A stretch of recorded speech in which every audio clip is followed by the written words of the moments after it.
You don't belong in stores like this. Kids like you only come here to steal." The words were a gunshot in the quiet hum of the department store. The manager, Patricia, stood pointing an aggressive finger at a small black girl. Moments later, the peaceful Saturday afternoon outside Berkshire's Department Store was shattered by the sound of approaching sirens. Inside, a crowd had gathered, a forest of raised phones recording the scene. Two police officers rushed through the automatic doors, their eyes locking onto a tableau that was about to break the internet.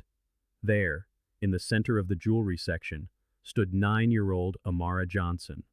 Tears traced hot paths down her cold cheeks as she clutched a purple notebook in one trembling hand and a small, stuffed elephant in the other. Her school uniform was wrinkled, her natural hair pulled back in two neat puffs, and her entire body shook with a fear that was painful to watch.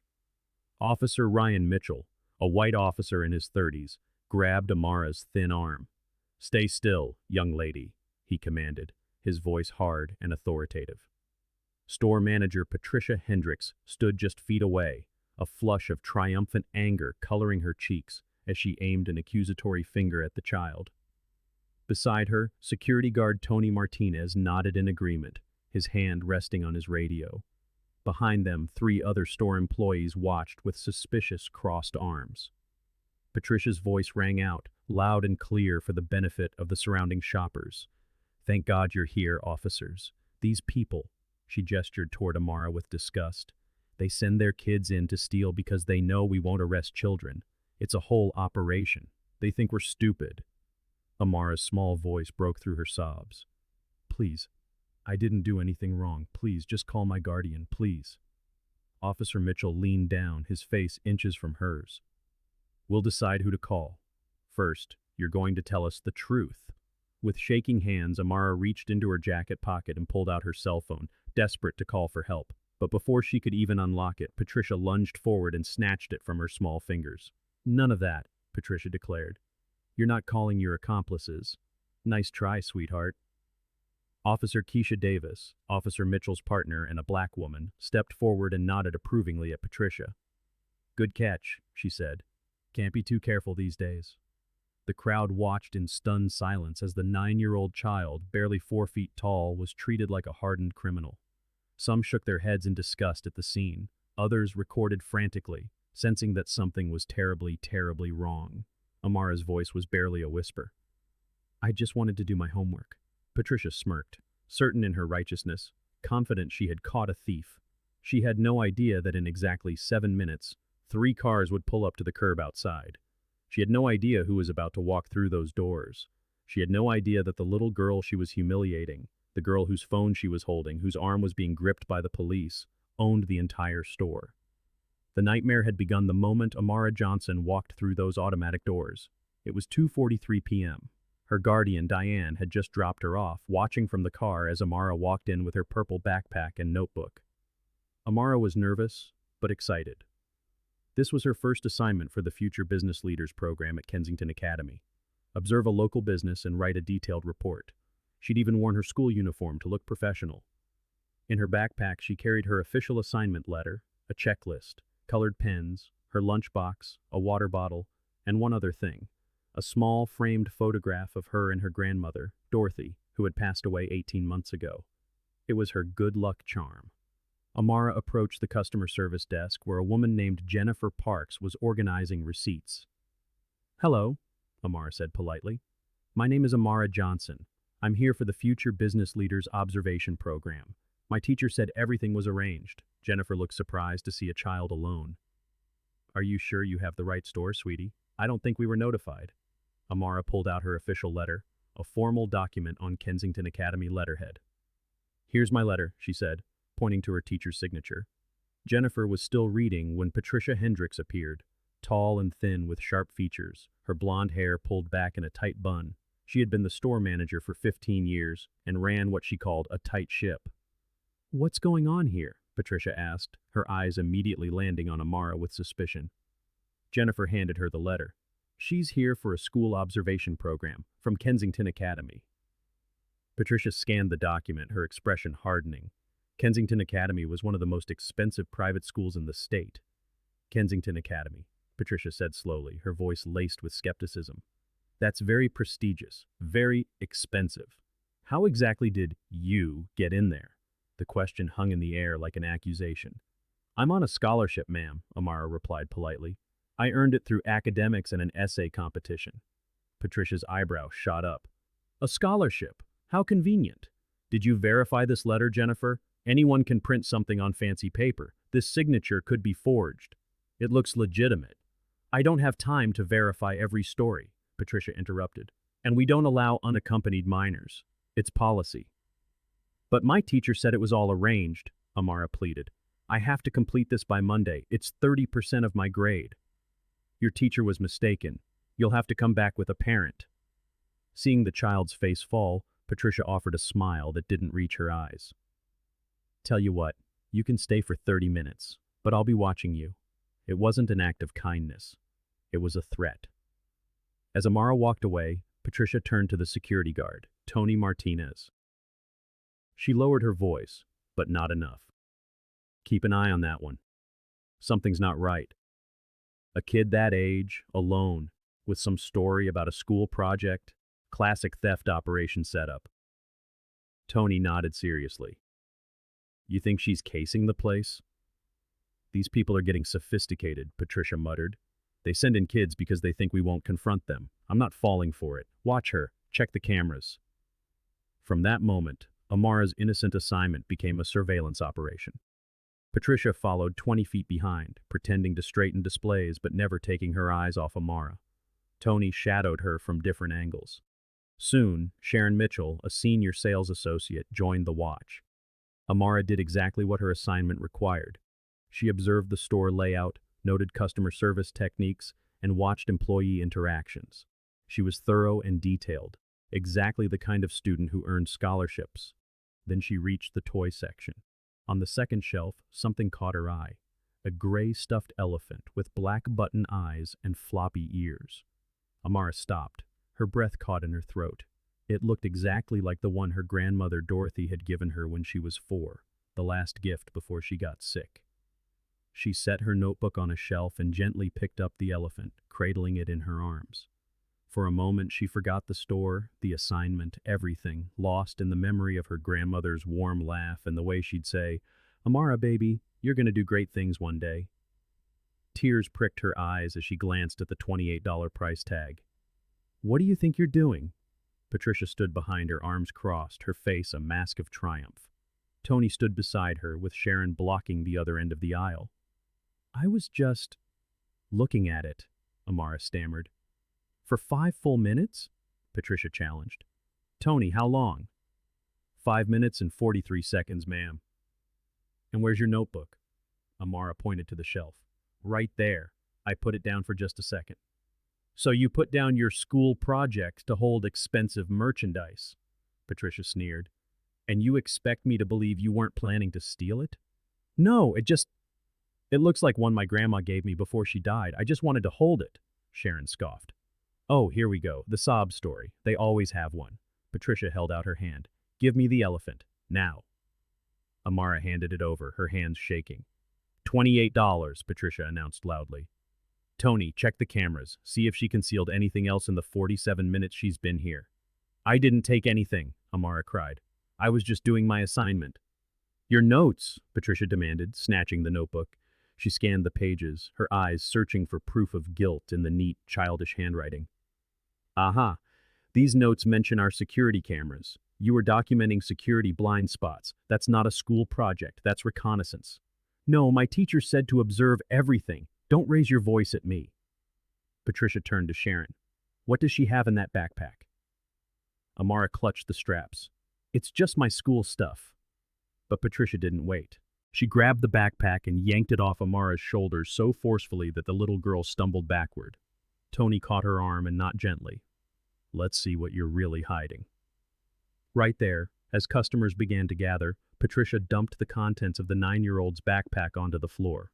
A lunchbox tumbled out, a water bottle rolled away, and colored pens scattered across the tile.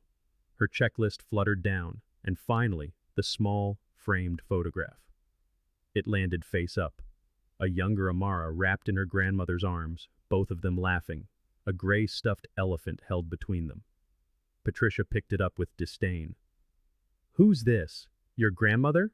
The one who supposedly died? The word supposedly cut through Amara like a knife. Don't talk about her like that, she whispered, tears now flowing freely. Please don't. Sharon laughed. Look at the elephant in the picture. So that's where the story came from. She saw we had them and made up a backstory. These kids are smart. Please, Amara begged, reaching for the photo. Please give it back. It's all I have of her. Patricia held it just out of reach. You'll get it back when we sort this out. A crowd had formed. An older woman, Mrs. Eleanor Whitmore, pushed through. What exactly is going on here? Why are you treating this child this way? Patricia put on her professional smile. Ma'am, we have a suspected shoplifting situation. Please return to your shopping. Shoplifting? That child hasn't stolen anything. I've been in this aisle for 15 minutes. She was just looking at toys. She was holding unpaid merchandise for nearly 6 minutes, Patricia shot back. That's suspicious. She's a child. Children look at toys. But Patricia was done listening.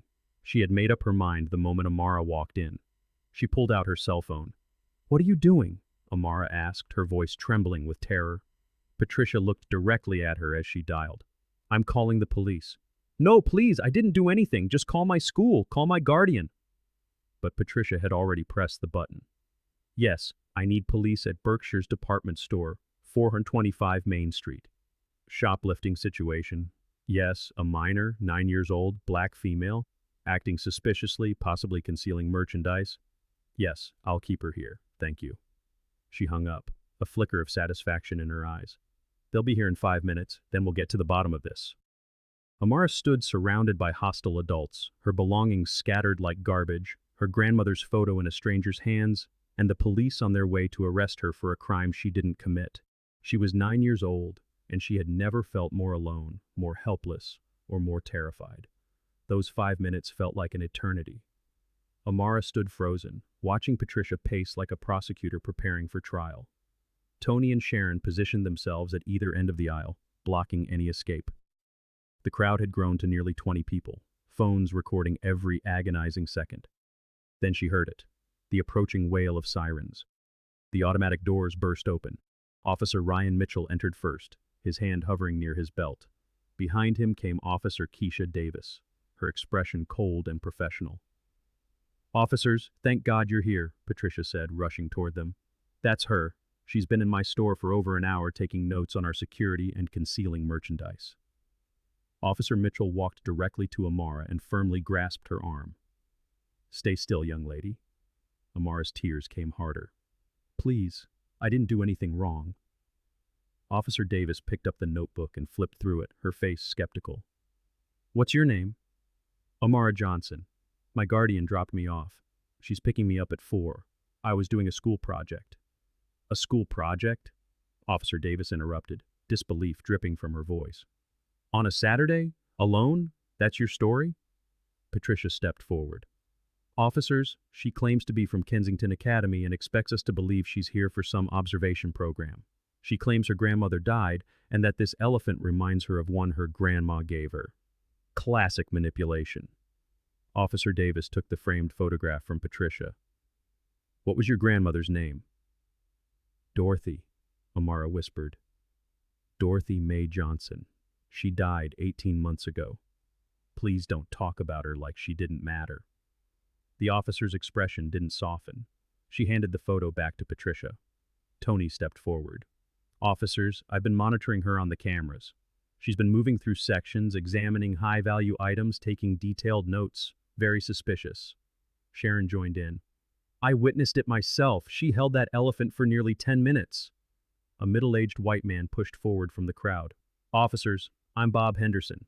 I saw this child acting strange, looking around, checking over her shoulder. My wife noticed too. Very suspicious. His wife nodded emphatically. Like something from those retail crime shows. Officer Mitchell turned back to Amara. Amara, I'm going to ask you one more time. Who sent you here? What were you planning to take? Nobody sent me. My teacher gave me the assignment. You can call Kensington Academy and ask for Mrs. Robertson, please.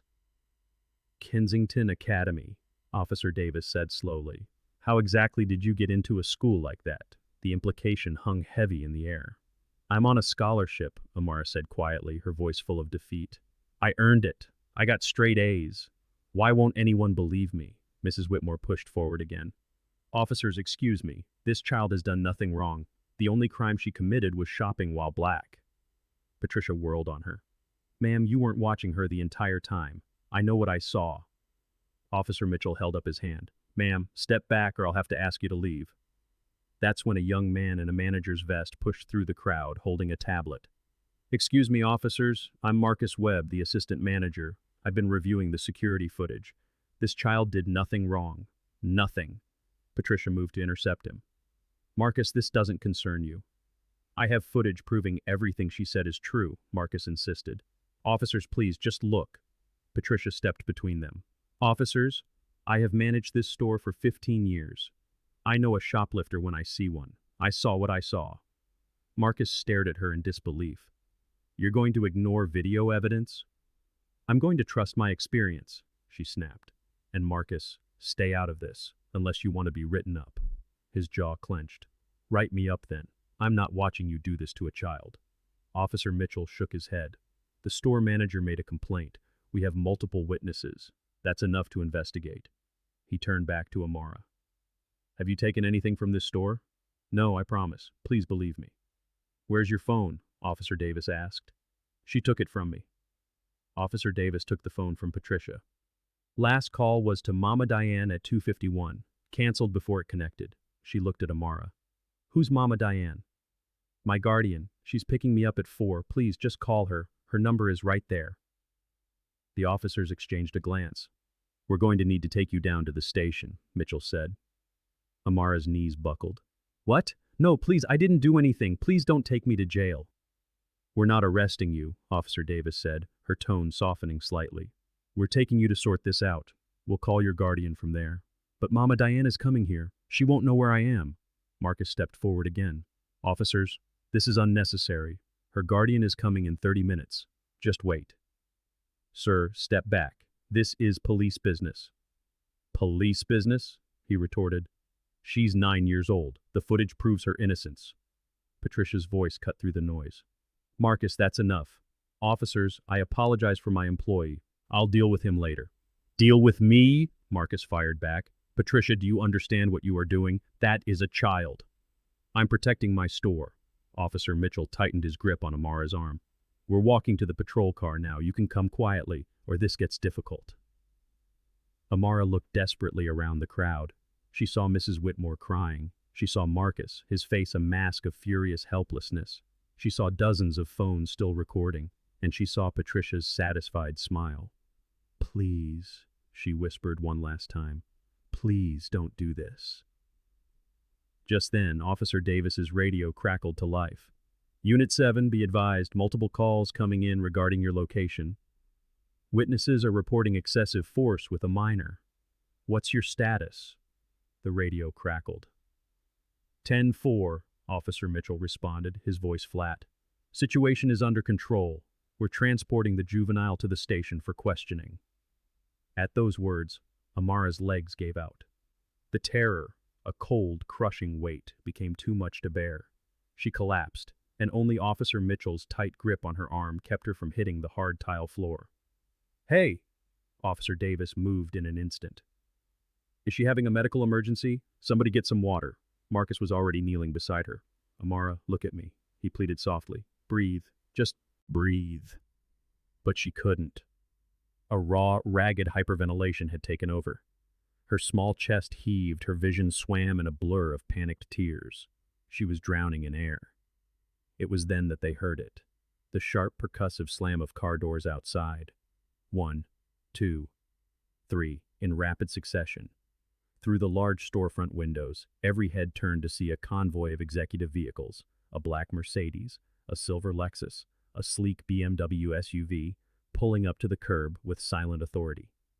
The doors of the Mercedes opened, and Richard Morrison, the CEO of Morrison Retail Group, strode in first. At 68, his silver hair was immaculate, his suit tailored to perfection, and his face was a mask of livid fury. He was followed by Catherine Wells, the VP of Operations, a sharp figure in a designer pantsuit, a tablet clutched in her hand like a weapon. And then Diane Johnson entered. At 43, she carried herself with an elegance that was at odds with the pure, righteous fire burning in her eyes. Her gaze swept across the chaotic scene, the stunned crowd, the scattered contents of a child's backpack, the police officers, and then it locked onto the small, crumpled figure on the floor. Her daughter, terrified and struggling for breath. When Diane spoke, her voice was quiet, terrifyingly quiet. "Get your hands off my daughter, right now."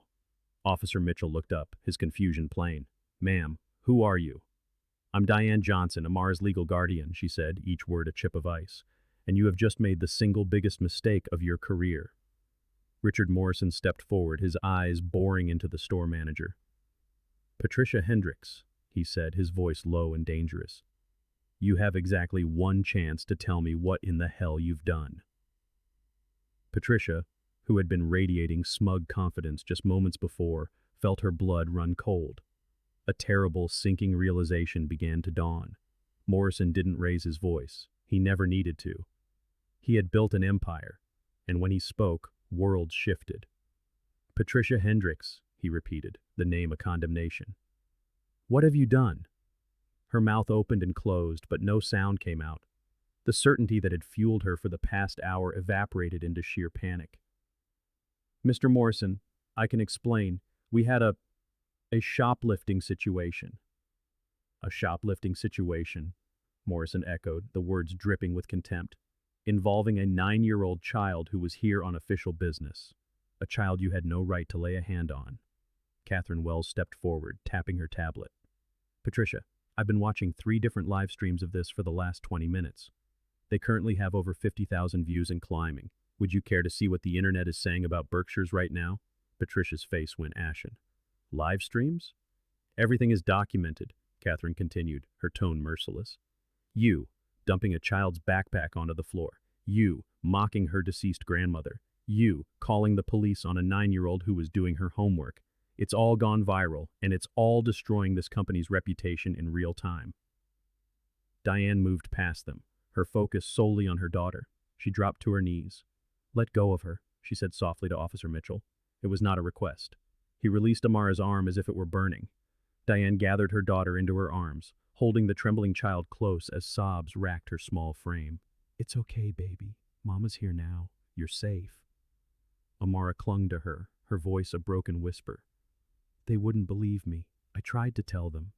"I know, baby. I know." Diane stood, one arm still wrapped securely around Amara, her eyes blazing as she faced the silent, watching crowd. "Before we address what has been done to my daughter, I think everyone here needs to understand exactly who Amara is." Her gaze swept the room. "My name is Diane Johnson. I am Amara's legal guardian, and I am the trustee of the Dorothy Mae Johnson estate." Patricia's brow furrowed. The name sounded vaguely familiar. Morrison stepped forward again, his voice resonating through the store. 45 years ago, a 28-year-old black woman named Dorothy Mae Johnson tried to get a loan to open a department store. She was denied, not because her business plan wasn't solid, but because of the color of her skin. He let the words hang in the air. She went to 7 different banks before one finally saw her vision. With that loan, she built this store. A collective gasp went through the crowd. Patricia's face went from pale to ghostly white. "That's right, Patricia," Catherine said coldly. "Dorothy Mae Johnson founded Berkshires Department Store. She built it from nothing into a $50 million business. She was a pioneer, and when she passed away from cancer 18 months ago, she left everything to her granddaughter." Morrison turned, his expression softening slightly as he looked at the little girl still clinging to her mother. "This child," he announced, his voice ringing with authority, "is Amara Johnson. She is the sole beneficiary of the Dorothy Mae Johnson Trust. At 9 years old, she is the legal owner of Berkshires Department Store. Every single employee here, including you, Patricia, works for her." The silence that followed was absolute, devastating.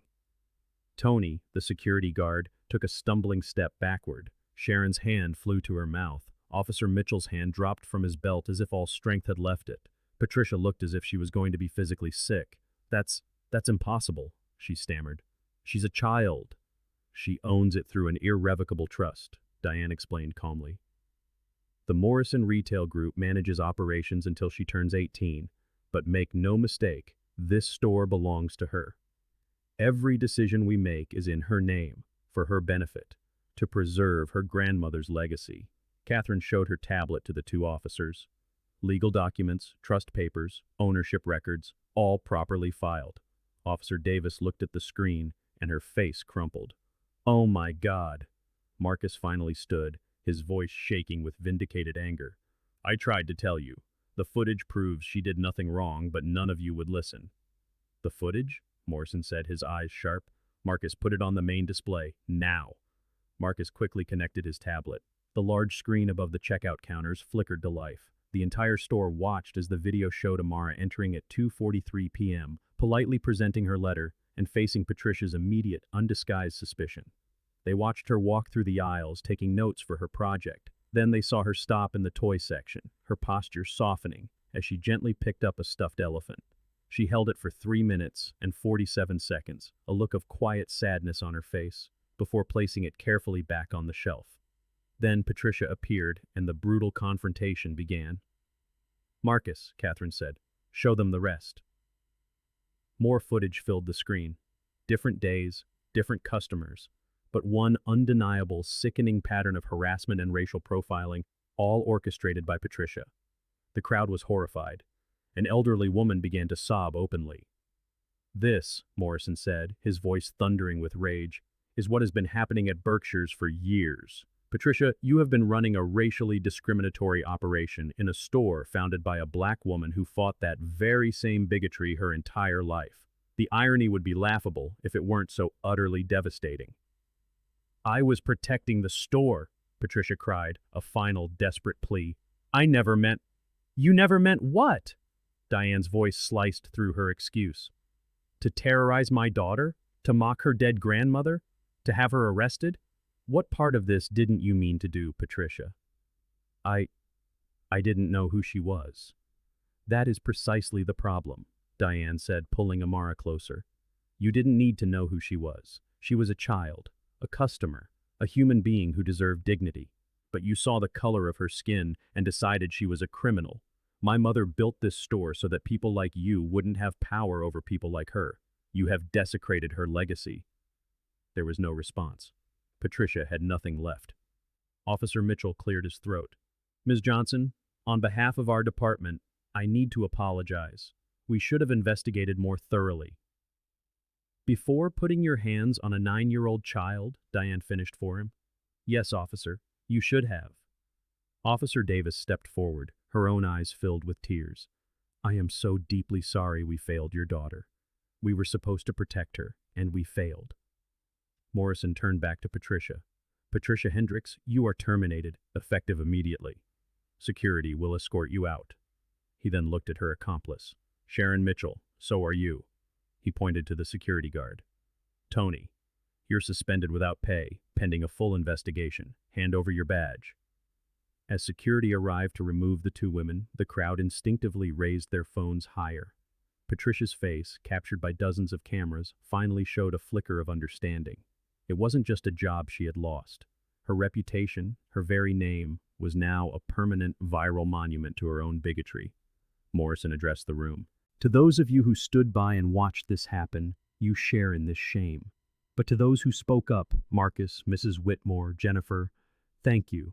You represent what this store was meant to be. He then knelt down to Amara's level. I know you're scared, little one, but I promise you, this will never happen in your grandmother's store again. The elderly woman who had been crying stepped forward carefully.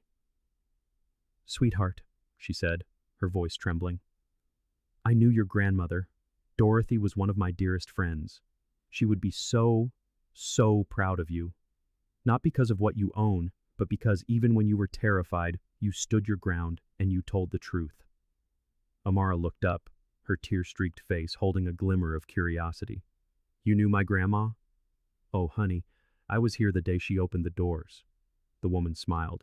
I have so many stories I could tell you. For the first time, a small, sad smile touched Amara's lips. Diane looked at Morrison. "We're leaving. My daughter has been through enough." "Of course," he said gently. "Amara, I am truly sorry for what happened to you today." As Diane led her daughter out of the store, the automatic doors sliding shut behind them, the crowd remained in a stunned, reflective silence. The damage was done, but the healing and the reckoning had just begun. "The videos just broke 5 million views combined, and the number is still climbing," someone said, their voice a mix of awe and disbelief. "It's trending on Twitter," another added. "Justice for Amara, #2 nationally. Instagram is flooded. Everyone is sharing it. TikTok has, 15 different versions now? Some with commentary, some just the raw, chilling footage." The numbers surged, a digital tidal wave that could not be stopped. 7 million, 10, 12. The virtual world crashed into the real one as news reporters descended upon the store, cameras rolling, microphones extended, demanding statements. Morrison and Catherine faced them with practiced professionalism, acknowledging the catastrophic failure, announcing new policies, and promising accountability. But the real story, the one that ignited a fire in millions of people across the country, wasn't about corporate governance or management changes. It was about a 9-year-old black girl named Amara Johnson, who walked into a store to do her homework and was treated like a criminal. It was about a systemic poison so deeply ingrained in the culture that even a child wasn't immune. It was about a grandmother who had built an empire fighting the very bigotry her own granddaughter would face in the flagship store she had created. By evening, the view count had crested 20 million. News outlets from coast to coast were leading with the story. Think pieces were being written, their titles dissecting the incident with scalpel-like precision. Social media became a battleground of debate. A vocal minority defended the manager, Patricia, claiming she was just doing her job. But their voices were a whisper against a hurricane, drowned out by the overwhelming majority who saw the incident for what it was. A child had been profiled, terrorized, and traumatized, for no other reason than the color of her skin. Patricia Hendricks' name was everywhere. Her face, a permanent fixture on screens across the nation. Her job prospects were vaporized, her reputation left in ruins. Some whispered that the internet mob had gone too far, but most people remembered one simple, irrefutable fact. She called the police on a 9-year-old girl doing her homework. Sharon Mitchell's social media accounts were deluged. She attempted to post an apology, but it was too little, too late. The clip of her laughing at the photo of Amara's grandmother had been isolated, edited, and shared millions of times over, a digital monument to her cruelty. Tony Martinez, the security guard, simply vanished from the online world, deleting all his accounts within hours. Inside the now-closed Berkshires Department Store, Marcus stood before the assembled employees for an emergency meeting. His voice was steady, but it carried the weight of the day's events. "What happened here today," he began, "can never happen again. Not in this store. Not anywhere. We are going to build a culture where speaking up is not just encouraged, but expected. Where discrimination is confronted the moment it appears. Where every single person who walks through those doors is treated with dignity and respect. I don't care if they're 9 or 90, black or white, rich or poor. Everyone deserves to feel safe here. Everyone deserves to be seen as human first. That is the new standard. Meet it or find another job." The employees nodded, the silence in the room thick with emotion. Many wiped away tears. The guilt of past silences was etched on their faces, but in Marcus's words, there was also a path forward, a chance to be better, to do better. Long after the meeting ended, as the store finally fell dark, Marcus stood alone in the toy section. He found the empty space on the shelf where the stuffed elephant had been and picked up its display card. In a few days, a small, elegant plaque would take its place. In memory of Dorothy Mae Johnson, who taught us that dignity is for everyone. He thought of Amara, wondering if she was okay, hoping that the deep wounds of this day could someday heal. And in the quiet solitude, he made a silent promise to a grandmother he'd never met, and to the little girl who owned this store, yet had to fight for her humanity within its walls. "This will never happen again," he whispered into the darkness. "Not here. Not ever." 1 month later, the world had begun to shift. In a sun-drenched 4th grade classroom at Kensington Academy, Amara Johnson stood before her classmates. The presentation notes in her hands trembled, but her voice was clear and steady. "My grandmother always told me that hard things can teach us important lessons," she began. "What happened to me at Berkshires was the hardest thing I've ever been through. But it taught me that telling the truth is important, even when it's scary, and even when people don't want to hear it." The classroom was utterly silent as Amara told her story. Not the version seen in viral clips, but her version. She spoke of what it felt like to be followed, to be accused, to see her grandmother's memory mocked, to be held by police officers while she begged for help that never came. "I learned that being treated fairly shouldn't depend on who you are or what you own," Amara continued, her voice gaining strength with every word. "It should be for everyone. That's what my grandma believed. That's what she built her store to be." When she finished, her teacher was quietly wiping tears from her eyes. Her classmates rose to their feet in a standing ovation, and Amara, for the first time since that terrible day, smiled a genuine, radiant smile. Berkshire's Department Store had been reborn. Under Marcus's leadership, the change was palpable. A diverse and welcoming staff greeted every shopper. A large, dignified portrait of Dorothy Mae Johnson now hung at the entrance, beneath the words, "Founded on dignity, built on respect for all." The new monthly community meetings were well attended. The anonymous employee hotline received calls that led to real investigations. An independent oversight committee had already addressed 3 complaints, resulting in 2 terminations and a formal public apology to a customer who had been wrongfully followed. And sales were up. Customers who had long avoided Berkshire's because of its reputation were returning, eager to support a business that had not hidden from its failures, but had committed itself to real, observable change. One afternoon, Marcus stood in the toy section, watching families browse together. He watched children laugh, and he watched black customers move freely through the aisles, unburdened by suspicious eyes. This, he thought, was the store Dorothy Mae Johnson had meant to build. This was the legacy her granddaughter deserved.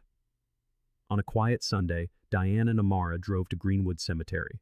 They carried a bouquet of Dorothy's favorite flowers, white roses and purple irises, and the stuffed elephant Marcus had given her. Hand in hand, they walked to a beautiful headstone engraved with a simple, loving epitaph. Dorothy Mae Johnson, 1952-2023. She built a legacy of love. Amara knelt and placed the elephant gently against the cool stone. "Hi, Grandma," she whispered. "I kept your store safe, just like Mama Diane said you would have wanted." Diane knelt beside her, wrapping an arm around her small shoulders. "Your grandma is so proud of you, baby." "Mama Diane," Amara's voice was soft, "do you think what happened to me happens to other kids too?" Diane's heart fractured. She wanted to shield her daughter from the harshness of the world, but Amara deserved the truth. "Yes, baby," she said softly. "It does. To too many kids. To too many people. That's why what you did, standing up, telling your story, it matters so much. Because now, people are talking about it. Now, they're paying attention." Amara was quiet for a long moment. Then she looked up at her mother, her eyes clear. "Then I'm glad the cameras were there," she said. "I'm glad people saw, because maybe next time someone will help. Someone will speak up." "Maybe they will, baby," Diane said, pulling her close. "Maybe they will." They sat together in the peaceful cemetery, the afternoon sun filtering through the leaves, and for the first time since it all happened, Amara felt a quiet sense of peace settle over her. The videos eventually faded from trending topics, swept away by the internet's relentless tide of new stories, new outrages. But the impact lingered. Patricia Hendricks never worked in retail again. Sharon Mitchell moved to another state to escape her digital infamy. Tony Martinez found a job in construction, far from any position of authority. Officers Mitchell and Davis completed their additional bias training and, to their credit, became advocates for reform within their department. And Mrs. Whitmore, the woman who recorded the video, became a volunteer on the new Community Oversight Committee, vowing to never again stay silent in the face of injustice. And Amara, she was still a 9-year-old girl, still healing, still carrying the weight of that day. But she was also carrying the strength that came from surviving it. But here is what you must understand. Amara's story is not unique. It's just the one that was caught on camera. Every day in this country, black children are followed in stores. They are questioned by authority, presumed guilty before they have a chance to speak. They are perceived as older, more threatening, and less innocent than their white peers. Studies confirm it. They are disciplined more harshly in schools and are more likely to be arrested. They are denied the benefit of the doubt that is a birthright for other children. Amara was 9 years old, doing homework in a store her own grandmother built, and she was still seen as a threat. Change is not an accident. It happens when ordinary people refuse to be bystanders. It happens when they pull out their phones and press record, when they speak up, when they stand between an injustice and its victim, and say with their voices and their bodies, no more. So this is the call to action. Not just to like or subscribe, but to act. The next time you see someone being followed in a store, say something. The next time you witness a person being treated differently because of the color of their skin, become a witness. Record it. Document it. Do not look away. The next time you see a child being intimidated by adults who should know better, intervene. Be the person Amara needed that day. Because true, lasting change doesn't come from policies alone. It comes from each of us deciding that enough is enough, that we will not be complicit in our silence. Amara Johnson owned the store where she was profiled, but she shouldn't have needed a deed to be treated with respect. No child should. Her grandmother, Dorothy Mae Johnson, spent a lifetime fighting discrimination. Her legacy deserves to be honored, not just at Berkshires, but everywhere. This story is for every child who has been followed, accused, or criminalized just for being themselves. And it is for every one of us who has the power to see them, to protect them, and to demand a better world.